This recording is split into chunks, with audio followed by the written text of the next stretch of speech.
The Toronto Blue Jays are clearly determined to address one of the biggest issues they faced last season, their bullpen. With the team finishing second to last in relievers ERA, the priority this offseason is to bring in solid reinforcements to strengthen the roster. One name gaining traction in speculation is Ryan Pressley, the experienced closer from the Houston Astros. Why Pressley? The 35-year-old had a consistent 2023 season, posting a 3.49 ERA over 56.2 innings, with 58 strikeouts and 90 saves accumulated between 2021 and 2023. Though no longer at his peak, Pressley remains a reliable piece with experience in high-pressure moments. He is exactly the kind of player who can bring stability and confidence to the Blue Jays bullpen. Pressley has a $14 million salary for 2025, the final year of his contract, which could be a hurdle for a direct trade. However, experts like Tim Kelly from Bleacher Report suggest that if the Astros agree to cover part of that amount, around $4 million, the Jays could acquire a luxury rental for a year without giving up many valuable prospects or key assets in return. Additionally, there is the matter of the no-trade clause in Pressley's contract. Despite this, he might waive it if the Jays present an attractive proposal offering him the closer role again.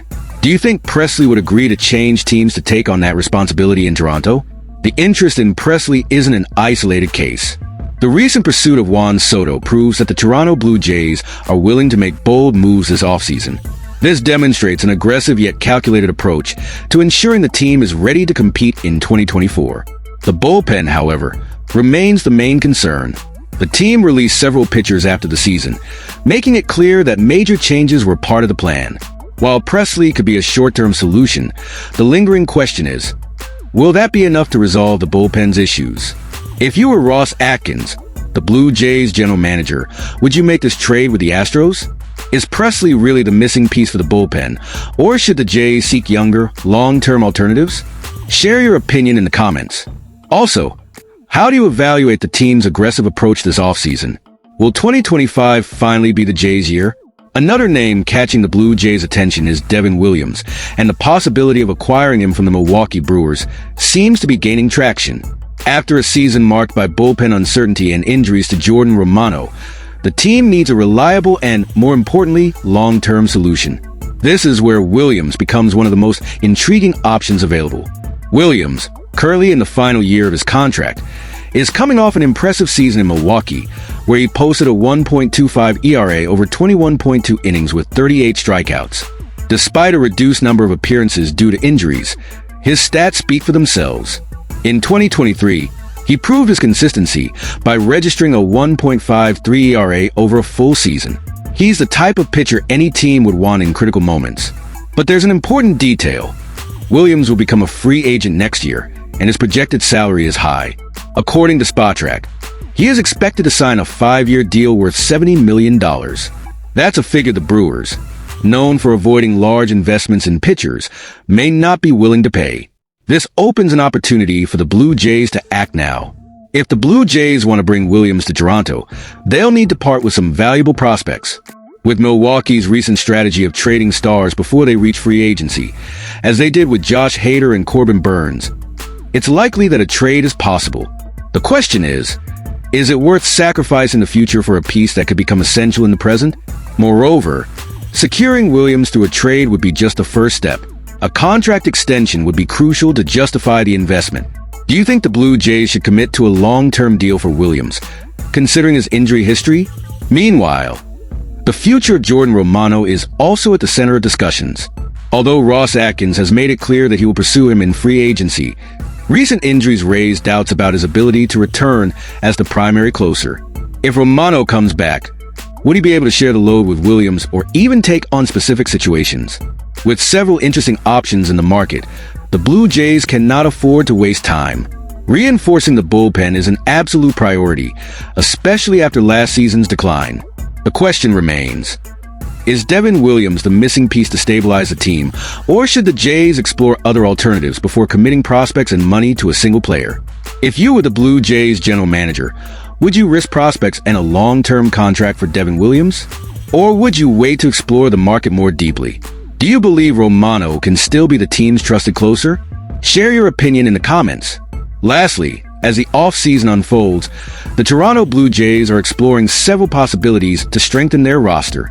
While all attention is focused on the attempt to sign Juan Soto, with a massive proposal of at least $600 million on the table, ESPN insider Kylie McDaniel suggested another interesting option, a trade for St. Louis Cardinals third baseman Nolan Arenado.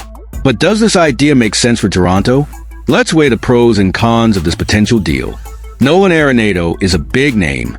Despite having a below-expectation season in 2023, with just 16 home runs, 71 RBIs, and a .272 batting average, he remains one of the most consistent defensive players. With 10 Gold Gloves, 5 Silver Sluggers, and 8 All-Star appearances, his experience and leadership could be a major asset for the Blue Jays, especially at a position where the team has a gap. Additionally, if the Cardinals agree to cover part of his contract, which totals $74 million over the next 3 years, the trade becomes more financially viable. McDaniel suggests that if St. Louis takes on about $14 million of that amount, the cost for Toronto would align better with Arenado's current performance. In this scenario, the Blue Jays would need to give up only a few prospects, which would be a relief for the franchise's future. However, Arenado will soon turn 34, and his offensive production isn't what it used to be during his prime years with the Colorado Rockies. Furthermore, investing in a veteran player may go against the Jays' goal of building a younger and more athletic team. Is adding a declining player really the best strategy for a team that finished last in the AL East last season? Another important point is the financial impact. Even if the Cardinals cover part of the contract, Toronto could be limited in other moves, especially if they manage to secure the massive deal with Juan Soto.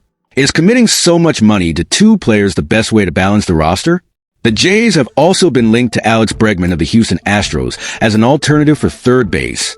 Although Bregman may have a higher acquisition cost, he is younger and offers more offensive versatility. Which of the 2 options do you think is more advantageous for Toronto? Currently, the Jays' offseason seems to revolve around Juan Soto, and rightfully so. He is one of the best players in MLB and could transform the team's offense. But if the deal doesn't materialize, would bringing in Arenado be the ideal plan B? Or should the Blue Jays aim for younger players with greater long-term potential? Do you think Nolan Arenado can still be a decisive player for the Blue Jays? Is it worth investing in him, considering his recent performance and age? Or should Toronto prioritize younger and more promising names? Share your thoughts below, and let us know your ideas about the Jays' future.